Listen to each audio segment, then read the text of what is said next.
तारा एक और केस को सॉल्व करने का जश्न मनाने विकी के साथ एक बार में जाती है, जहां उसकी मुलाकात एसीपी त्यागी से हो जाती है। एसीपी तारा को पुलिस के काम में टांग अड़ाने से मना करता है, लेकिन तारा एसीपी की बातों पर ध्यान नहीं देती और थोड़ी देर बाद तारा विकी के साथ वापस अपने पीजी आ जाती है। अगले दिन आदिल नाम का एक शख्स तारा से उसके ऑफिस में एक केस के सिलसिले में मिलता है।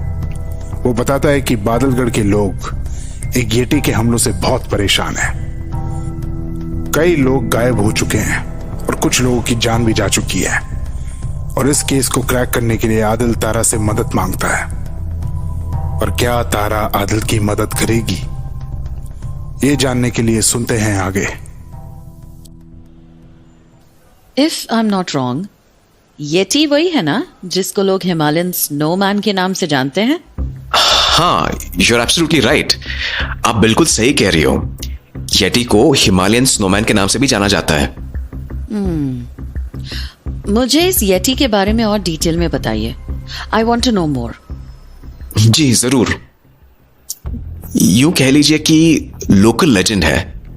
वहां के रहने वालों का मानना है कि कई सालों पहले, या यूं कहे कि 100 साल पहले, वहां के राजा और उनके परिवार ने वहां की कुल देवी और कुल देवता का अपमान किया था, जिसकी वजह से उनका पूरा खानदान शापित है। और वो शाप ये है कि येटी उनके परिवार और वहां के लोगों का खात्मा कर देगा। और जहां तक मैं देख रहा हूं, वो शाप सच हो रहा है। ओके, आई सी। वैसे आदिल, आपने बताया नहीं कि आपको मेरे बारे में पता कहां से चला? जी, मैं दिल्ली कुछ काम से आया था। यहां आकर आपके बारे में सुना कि कैसे आपने उस बिजनेसमैन की फेक डेथ के केस को सॉल्व किया। That was really impressive.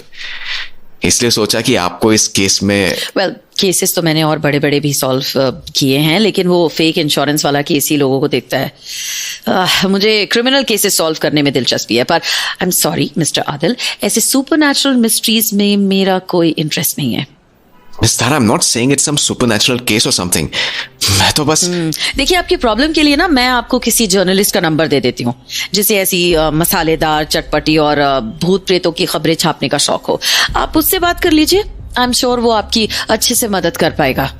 Please miss Ghosh, अगर आप मुझे मौका दे तो I am sure I can convince you to look into it, और आपको अच्छा कॉम्पनसेशन भी दे सकता हूँ।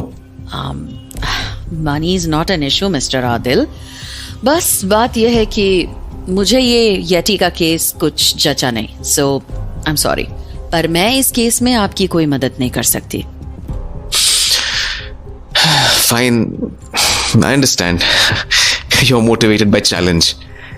आज नहीं तो कल शायद ये केस आपको इंटरेस्टिंग लगे, और शायद आप बादलगढ़ के लोगों की मदद करने के लिए राजी हो जाए। मैं अपना कार्ड यहां रखकर जा रहा हूं, जिससे कि तब आपको मुझे ढूंढने में कोई दिक्कत ना हो। I am willing to wait. मैं आपका इंतजार करूंगा। See you Tara. बाय।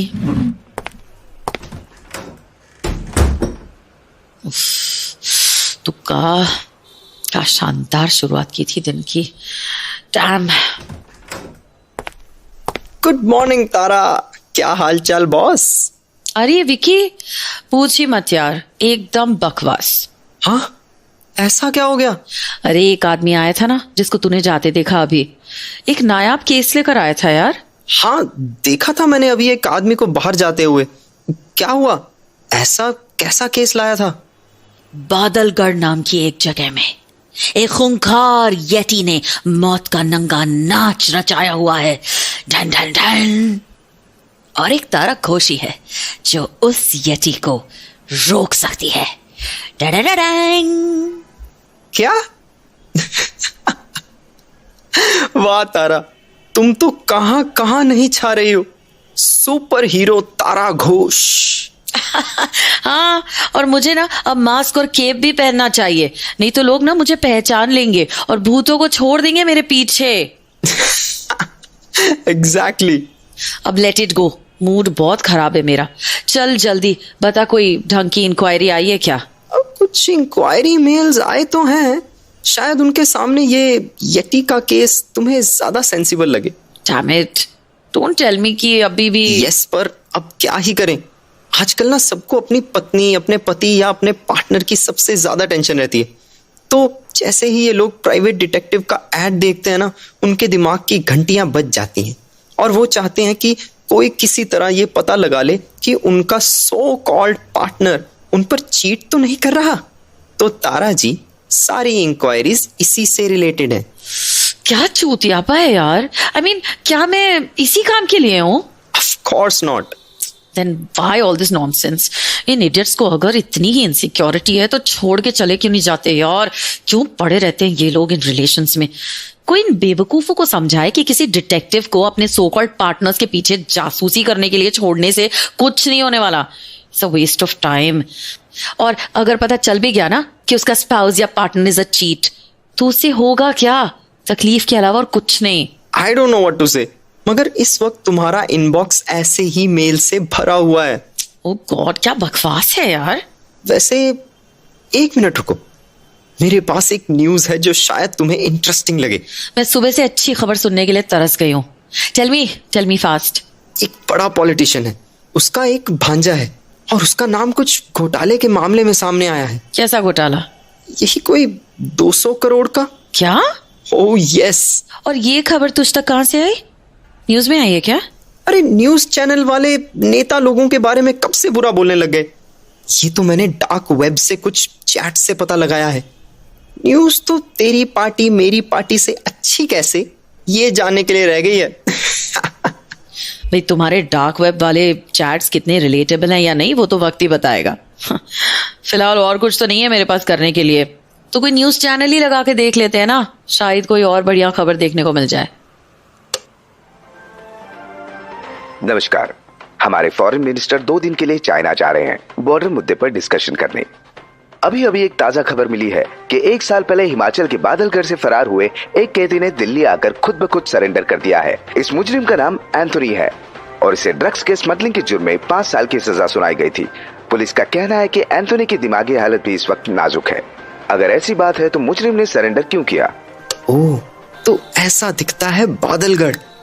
जगह तो बहुत सुंदर है, साफ भी है। It's a beautiful place, right? अजीब कोइंसिडेंस है। क्या हुआ?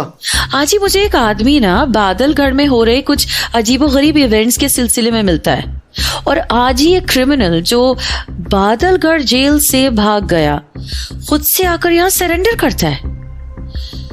Interesting. And on top of that, इस क्रिमिनल का मानसिक संतुलन भी बिगड़ा हुआ है, या मे बी जानबूझकर बिगाड़ा गया है। You never know. क्या पता। व्हाट आर यू थिंकिंग तारा? तुम्हारे दिमाग में कुछ तो चल रहा है, राइट? कोइंसिडेंस यूं ही नहीं होते। Let's go to the police station. मुझे इस आदमी से मिलना है। इतना आसान नहीं होगा। अगर आसान होता तो कोई भी कर लेता। काम जितना मुश्किल उतना ही मजेदार। Get ready.